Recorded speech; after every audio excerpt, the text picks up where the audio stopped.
ಶರಣು ವೀಕ್ಷಕರೇ, ಮಹಾರಾಷ್ಟ್ರದ ಪುಣೆ ಜಿಲ್ಲೆಯಲ್ಲಿ ಬರುವ ಲೋಹಗಢ್ ಕೋಟೆ ಅಂದರೆ ಒಂದು ದಂತಕಥೆ.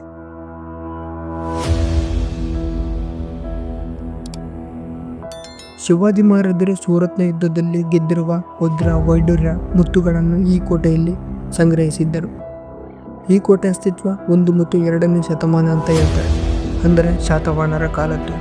ಬುದ್ಧಿಸ್ಟ್ ಮಕ್ಕಳು ತಮ್ಮ ಜೀವನಾವಧಿಯ ಕಾಲಘಟ್ಟವನ್ನು ಈ ಬೆಟ್ಟಗಳ ನಡುವೆ ಗುಹೆಗಳಲ್ಲಿ ಧ್ಯಾನ ಚಿತ್ತದಲ್ಲಿ ಕಳೆದಿರುತ್ತಾರೆ. ಈ ಕೋಟೆಯನ್ನು ನೋಡ್ತಿದ್ರೆ ಇನ್ನೂ ಅದೆಷ್ಟೋ ಶತಮಾನಗಳು ತಲೆಮಾರುಗಳನ್ನು ನೋಡುತ್ತವೆ ಏನೋ. ಮಹಾರಾಷ್ಟ್ರದ 11 ಕೋಟೆಗಳು ವರ್ಲ್ಡ್ ಯುನೆಸ್ಕೋ ಹೆರಿಟೇಜ್ ಪಟ್ಟಿಯಲ್ಲಿ ಸೇರಿವೆ.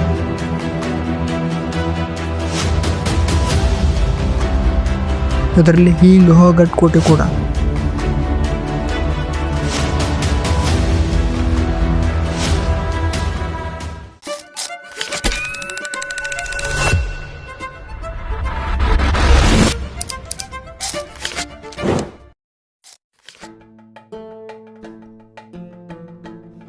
ಪ್ರತಿ ವರ್ಷ ಈ ಕೋಟೆಗೆ ಪ್ರವಾಸಿಗರು ಭೇಟಿ ನೀಡುತ್ತಾರೆ. ಹೆಚ್ಚಾಗಿ ಮಳೆಗಾಲದಲ್ಲಿ ಸಹ್ಯಾದ್ರಿಯ ಬೆಟ್ಟಗಳು ಹಾಗೆ ಕೋಟೆ ಸುತ್ತುವುದು ರೋಮಾಂಚನ ಮತ್ತು ಅದ್ಭುತ.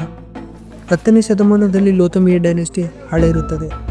ಅಂದಾಗ ಈ ಕೋಟೆಯನ್ನು ಶಾತವಾಹನರು, ಚಾಲುಕ್ಯರು, ರಾಷ್ಟ್ರಕೂಟರು, ಯಾದವರು, ಬಹುಮನಿಗಳು, ನಿಜಾಮರು, ಮೊಘಲರು ಮತ್ತು ಮರಾಠರು ಹೀಗೆ ನೋಡ್ತಿದ್ರೆ ಈ ಬಾಗಿಲುಗಳು ಶತ್ರುಗಳ ಆಕ್ರಮಣ ತಡೆಯೋಕ್ಕೋಸ್ಕರ ಮಾಡಿರೋದು. ಸರಿಸುಮಾರು 10ನೇ ಶತಮಾನದ್ದು, ಇನ್ನೂ ಕೂಡ ಹಾಗೇವೆ. 1648ರಲ್ಲಿ ಛತ್ರಪತಿ ಶಿವಾಜಿ ಮಹಾರಾಜರು ಇದನ್ನು ವಶಪಡಿಸಿಕೊಂಡಿರುತ್ತಾರೆ. ಆದರೆ ಪುರಂದರ ಒಪ್ಪಂದದ ಮೂಲಕ 1665ರಲ್ಲಿ ಮೊಘಲರಿಗೆ ಶರಣಾಗುವಂತೆ ಒತ್ತಾಯಿಸಲಾಯಿತು. ಛತ್ರಪತಿ ಶಿವಾಜಿ ಮಹಾರಾಜರು 1670ರಲ್ಲಿ ಈ ಕೋಟೆಯನ್ನು ಪುನಃ ವಶಪಡಿಸಿಕೊಂಡಿರುತ್ತಾರೆ.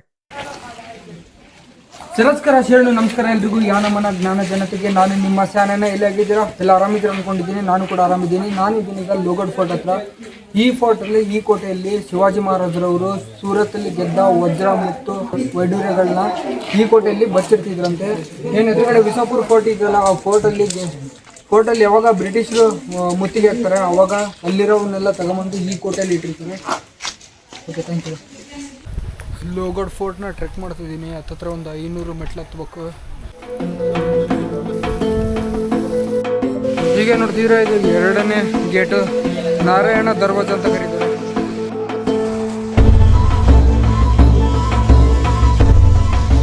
ಒಂದನೇ ಶತಮಾನದಲ್ಲಿ ಶಾತವಾಹನರು ಆಳ್ವಿಕೆ ನಡೆಸಿರ್ತಾರೆ. ನಂತರ ಬರುವ ನಮ್ಮ ಚಾಲುಕ್ಯರು, ರಾಷ್ಟ್ರಕೂಟರು ಇವರು ಕೂಡ ಈ ಕೋಟೆಯನ್ನು ಆಳಿದ್ದಾರೆ. ಏನು ನೋಡಿದ್ರೆ ಇವೆಲ್ಲ ಶಾತವಾಹನರ ಗುಹೆಗಳು. ಇಲ್ಲಿ ಅವರು ಕೂರ್ತಿದ್ರು ನೋಡ್ರಿ, ಎಷ್ಟು ಜಾಗ ಇದೆ, ಒಬ್ರು ಕೂರೋಷ್ಟು ಜಾಗ ಇದೆ.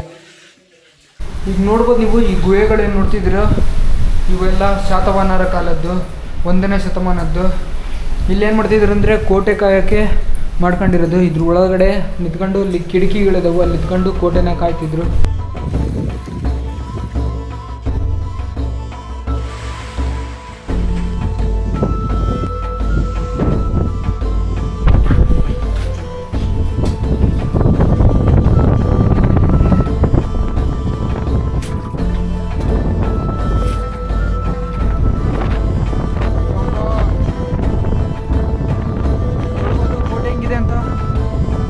ಪಾತಾಳ ಈ ಕಡೆ ಸೈಡ್ ಕೆಳಗಡೆ ನೋಡಿದ್ರಲ್ಲ.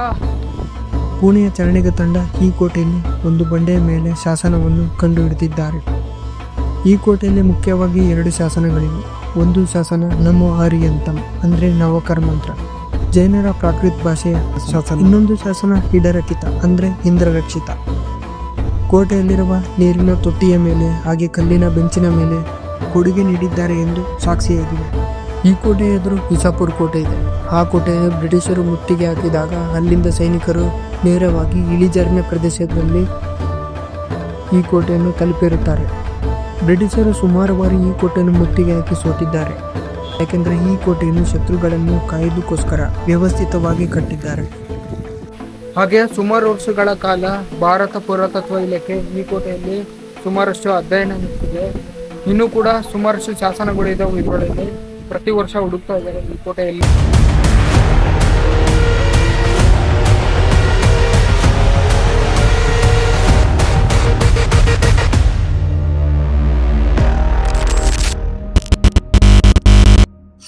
ಅಂತ ಏನು ವಿಸಾಪುರಲ್ಲಿ ಮುತ್ತಿಗೆ ಹಾಕ್ತಾರೆ ಬ್ರಿಟಿಷರು. ಆ ಟೈಮಲ್ಲಿ ಈ ಕೋಟೆಯಲ್ಲಿ ಸಿಕ್ಕಾಪಟ್ಟೆ ಬೆಲೆ ಬಾಳೋ ವಸ್ತುಗಳು, ವಜ್ರ ಬಂಗಾರನೆಲ್ಲ ಈ ಕೋಟೆಯಲ್ಲಿ ಬಚ್ಚಿಟ್ಟಿರ್ತಾರೆ. ಹಿಂದ್ಗಡೆ ನೋಡ್ತಿದ್ರ ಇದು ಶಾತವಾಹನರ ಕಾಲದ ವಿಹಾರಗಳು, ಜೈನರ ಗುಹೆಗಳು.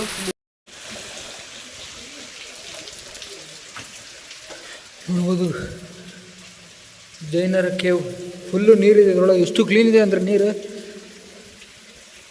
ಹೀಗೆ ನೋಡ್ತಿದ್ರೆ ಇದು ಕೋಟೆಯ 3ನೇ ಬಾಗಿಲು. ಈ ಬಾಗಿಲ ಹೆಸರು ಇದು ಹನುಮಾನ್ ದರ್ವಾಜು. ಫಸ್ಟ್ ಏನು ನೋಡಿದ್ರು ಅದು ಗಣೇಶ ದರ್ವಾಜು. ಆಮೇಲೆ ಸೆಕೆಂಡ್ ಅಂತ ಏನು ನೋಡಿದ್ರೆ ಅದು ನಾರಾಯಣ ದರ್ವಾಜು.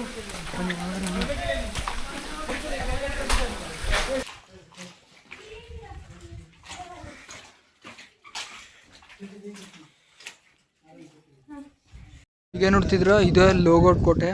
ಮೇಲಿಂದ ಹೇಗೆ ಕಾಣಿಸುತ್ತೆ ನೋಡ್ರಿ, ಇಲ್ಲಿ ಕಾಣ್ತಿದೆ ನೋಡ್ರಿ. ಒಂದು ಗಂಟೆಯಿಂದ 2 ಗಂಟೆ ತನಕ 1.25 ತಾಸು ಇದು ಟ್ರೆಕ್ ಆಗಿರುತ್ತೆ.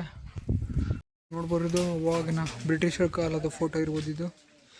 ಇಲ್ಲಿ ನೋಡಿದ್ರೆ 4 ಲಾರ್ಜ್ ಆರ್ಕಿಡ್ ಗೇಟ್ ವೇಸ್, 4ನೇ ಗೇಟ್. ಈಗ ನೋಡ್ತಿರಲ್ಲ ಇದು 4ನೇ ಗೇಟ್ ಈ ಕೋಟೆಗೆ.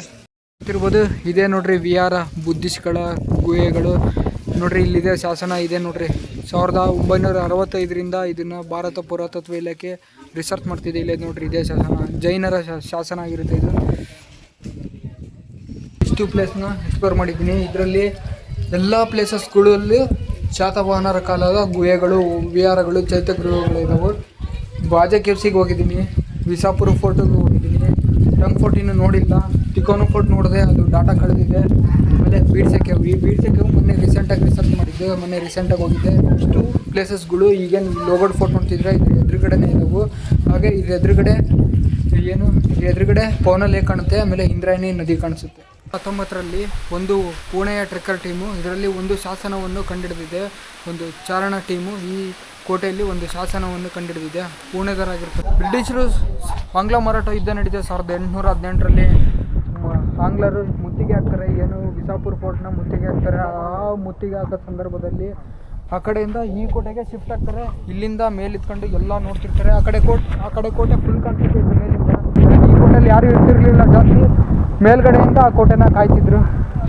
ಯಾರು ಅದಕ್ಕೆ ಅಟ್ಯಾಕ್ ಮಾಡಿದರೆ ಇಲ್ಲಿಂದ ಅಟ್ಯಾಕ್ ಮಾಡೋರು. ವಾಪಸ್ಸು ಏನು ಬ್ರಿಟಿಷರು ಅಲ್ಲಿಗೆ ಬಂದಾಗ ಅಟ್ಯಾಕ್ ಮಾಡಿದಾಗ ಈ ಕೋಟೆಯಲ್ಲಿ ಬಂದು ಉಳ್ಕೊಂತಾರೆ. ಇಲ್ಲಿಂದ ವಾಪಸ್ ಅಲ್ಲಿಗೆ ಅಟ್ಯಾಕ್ ಮಾಡ್ತಾರೆ.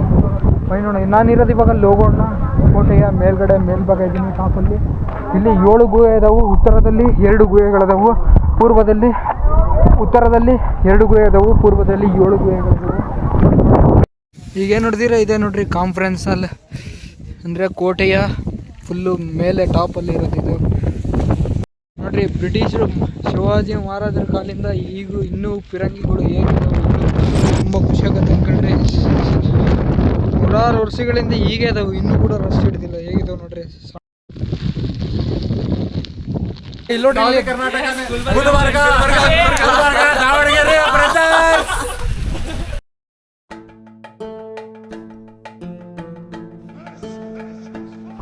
ಇಲ್ಲಿ ಶಿವಲಿಂಗ ಇದೆ. ಇದೆಲ್ಲ ಭಿನ್ನ ಆಗಿರೋದು ಏನು ಆಂಗ್ಲರು, ಆಮೇಲೆ ಬ್ರಿಟಿಷರು, ಆಮೇಲೆ ಮೊಘಲರು ಏನು ಮುತ್ತಿಗೆ ಇರ್ತಲ್ಲ ಆ ಟೈಮಲ್ಲಿ ಇದೆಲ್ಲ ಭಿನ್ನ ಆಗಿರೋದು.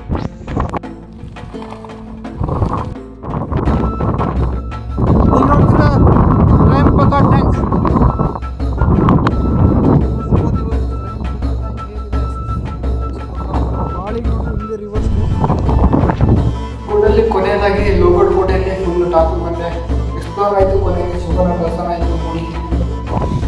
ನೋಡ್ಬೋದು ಇಲ್ಲೊಂದು ತೊಟ್ಟಿದೆ ನೋಡ್ರಿ. ಇಲ್ಲಿ ನೋಡ್ತೀವಿಲ್ಲ ವಿಹಾರ ಎಲ್ಲ ಹಾಳು ಮಾಡಿದಾರಂತ, ಕ್ಲೋಸ್ ಮಾಡಿದ್ದಾರೆ, ಹಾಳು ಮಾಡಿದಾರಂತ ಒಳಗಡೆ ಬಂದಿದ್ದೀವಿ.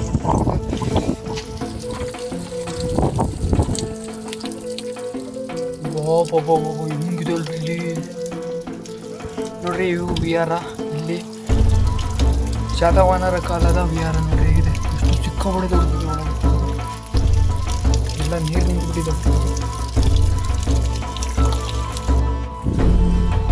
ಈ ಥರ ಸಣ್ಣ ಸಣ್ಣ ಪ್ಲೇಸ್ಗಳು ಕಾಣ್ತೋ ಬದಲಲ್ಲಿ. ಬಟ್ ಅಲ್ಲಿ ಏನು ಮಾಡ್ತಾರೆ ಅಂದ್ರೆ ಧ್ಯಾನ ಮೆಡಿಟೇಷನ್ ಮಾಡ್ತಿರ್ತಾರೆ. ಜೈನರ ಕೇವ್ಗಳು ನೋಡ್ತಾರೆ. ಕೇವ್ಸ್ ಇಲ್ಲಿ ಒಂದು ಶಾಸನ ಸಿಕ್ಕಿದೆ ಈ ಕೇವ್ ಇದ್ರ ಹತ್ರ. ವಿಸಿಟ್ ಮಾಡ್ತಿದ್ದಾರೆ. ಟೈಮ್ ಆಯಿತು, ಹೋಗ್ಬೇಕು. ಆಗಲೇ 5:30 6 ಗಂಟೆ ಆಗ್ಬೋಗಿದೆ.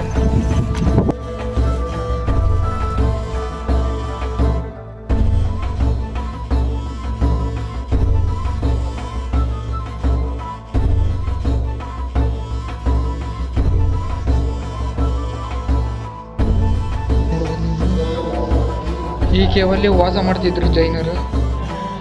ಇವೆಲ್ಲ ಒಳಗಡೆ ಇದ್ದವು.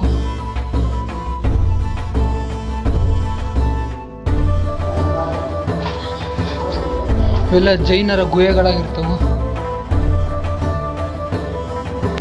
ಈಗ ನಾನು ರಾಕಟ್ ಕೇವ್ ಒಳಗಡೆ ಇದ್ದೀನಿ. ಇದು ಜೈನರ ಕೇವ್ ಇರುತ್ತೆ, ರಾಕಟ್ ಕೇವ್ ಅಂತಾರೆ. ಈ ಕೇವ್ ಹತ್ರ ಒಂದು ಶಾಸನ ಸಿಕ್ಕಿದೆ, ಅರಿಹಂತಮ್ ಅಂತ. ಅಂದರೆ ಜೈನರ ಲ್ಯಾಂಗ್ವೇಜಲ್ಲಿ ಸಿಕ್ಕಿರೋದು ಅದು.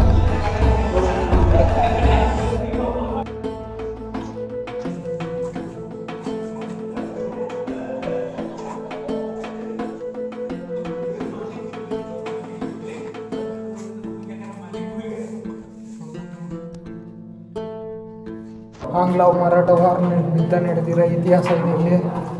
ತುಂಬ ಖುಷಿಯಾಗುತ್ತೆ. ಹೊರಗಡೆ ನೋಡಿದರೆ ಎಲ್ಲ ರೀಲ್ಸ್ ಮಾಡೋದು. ನಾನು ಪ್ಲೇಸ್ ಬಗ್ಗೆ ತಿಳ್ಕೊಳಕ್ಕೆ ಅಲ್ಲಾಡ್ತಿದ್ದೀನಿ. ನೋಡಿರಿ, ಇದು ಗಾರ್ಡ್ಸ್ಗಳು 5 ಗಂಟೆ ತನಕ ಹೋಗ್ತಾರೆ.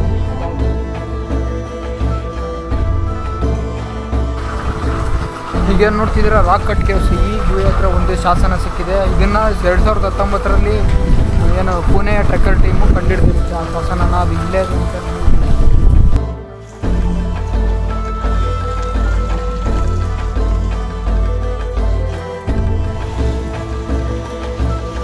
ನೋಡ್ಬೋದು ನೀವು. ವಿಹಾರ ಕಾಣ್ತಿದೆ. ಇಲ್ಲಿ ಅವ್ರು ಧ್ಯಾನ ಮಾಡ್ತಿದ್ರು. ನೋಡ್ಬೋದು ನೀವು. ಈ ಕೇವ್ಗಳಲ್ಲಿ ನಾವು ಇವಾಗ ರೀಲ್ಸ್ಗಳು ಫೋಟೋಗಳನ್ನ ತಗೊಂಡೋಗ್ತೀವಿ, ರೀಲ್ಸ್ ಮಾಡ್ತೀವಿ. ಅದಕ್ಕೊಂದು ಆಡಿಯೋ ಎಡಿಟ್ ಮಾಡಿ ಹಾಕಿ ಲಕ ಅಂತೀವಿ. ಆದರೆ ಇದ್ರ ಹಿಂದ್ಗಡೆ ತುಂಬ ಇತಿಹಾಸನೇ ಇದೆ. ಇಲ್ಲಿ ಸುಮಾರಷ್ಟುಗಳು ಯುದ್ಧ ನಡೆದಿದ್ದವು, ಸುಮಾರಷ್ಟು ಪ್ರಾಣ ಹೋಗಿದೆ. ಅದಕ್ಕೆ ಈ ಥರ ಪ್ಲೇಸ್ಗಳಿಗೆ ಬಂದಾಗ ತುಂಬ ಡಿಸಿಪ್ಲಿನ್ ಆಗಿರ್ತೀನಿ.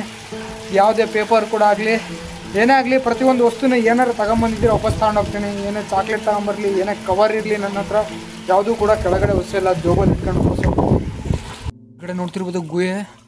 ಇವಾಗ ನೀರು ತುಂಬ್ಕೊಂಡಿದ್ದವು. ಮುಂಚೆ ಇಲ್ಲೆಲ್ಲ ಧ್ಯಾನ ಮಾಡ್ತಿದ್ರು. ನೋಡ್ಬೋದು ನೀವು. ಇಲ್ಲಿ ಹೋಗಿ ನೀರುಗಳು ತುಂಬ್ಕೊಂಬಿಟ್ಟಿದೆ. ಇಲ್ಲಿಂದ ನೀರು ಹೋಗಿ ಹೋಗಿ ಈಗ ನೋಡ್ತಿರಲ್ಲ ಕೋಟೆಯ ಟಾಪು ಮುಗೀತು. ಇನ್ನೇನು ಮುಗಿತಾ ಬಂತು. ಸಂಪೂರ್ಣ ಎಕ್ಸ್ಪ್ಲೋರ್ ಮಾಡಿದೆ. ತುಂಬ ಖುಷಿ ಆಗ್ತಿದೆ. ಸಿಕ್ಕಾಪಟ್ಟೆ ದೊಡ್ಡದಿದೆ ಕೋಟೆ. ಈ ಕೋಟೆ ಅಂದರೆ ಇದಕ್ಕೂ ಸಿಕ್ಕಾಪಟ್ಟೆ ದೊಡ್ಡ ಕೋಟೆಗಳಿದ್ದಾವೆ. ಪ್ರತಾಪ್ಗಢ ಏನಿದೆ ಅದು ಕೂಡ ಸಿಕ್ಕಾಪಟ್ಟೆ ದೊಡ್ಡ ಕೋಟೆ. ಆಮೇಲೆ ರಾಯ್ಗಢ್ ಫೋರ್ಟ್, ಇನ್ನೂ ತುಂಬ ಫೋರ್ಟ್ಗಳಿದ್ದಾವೆ. ನಾವು ಯಾವನ್ನೂ ಎಕ್ಸ್ಪ್ಲೋರ್ ಮಾಡಿಲ್ಲ. ಸಾಧ್ಯವಾದಷ್ಟು ಎಕ್ಸ್ಪ್ಲೋರ್ ಮಾಡಿದ್ದೀನಿ. ಕೋಟೆ ಮೇಲೆ ಒಬ್ಬರೇ ಇದ್ದೀನಿ. ರೀಲ್ಸ್ ಮಾಡೋರು ಎಲ್ಲ ಹೋಗ್ಬಿಟ್ಟಾರೆ. ನಾನು ಒಬ್ಬರೇ ಕುತ್ಕೊಂಡಿದ್ದೀನಿ. ಇಡೀ ಕೋಟೆ ಫುಲ್ ಎಕ್ಸ್ಪ್ಲೋರ್ ಮಾಡಿದೆ. ಹೀಗೆ ನೋಡ್ತಿದ್ರು ಜೈನರ ತೊಟ್ಟಿ. ಇದ್ರ ಹತ್ರ ಒಂದು ಶಾಸನ ಸಿಕ್ಕಿದೆ. ಅದು ಎಲ್ಲಂತ ಗೊತ್ತಾಗಿಲ್ಲ. ವೀಕ್ಷಕರೇ, ನಿಮ್ಗೇನು ಅನ್ನಿಸ್ತು ಈ ಕೋಟೆಯ ಬಗ್ಗೆ ದಯವಿಟ್ಟು ಕಮೆಂಟ್ನಲ್ಲಿ ತಿಳಿಸಿ. ಸಬ್ಸ್ಕ್ರೈಬ್ ಮಾಡಿರಿ ಅಂತ ಹೇಳ್ತಾ, ಮುಂದಿನ ಸಂಚಿಕೆಯಲ್ಲಿ ಮತ್ತೆ ಇದೇ ರೀತಿ ಇತಿಹಾಸ ಇರುವ ಸ್ಥಳದಲ್ಲಿ ಸಿಗ್ತೀನಿ ಅಂತ ಹೇಳ್ತಾ ಶರಣು.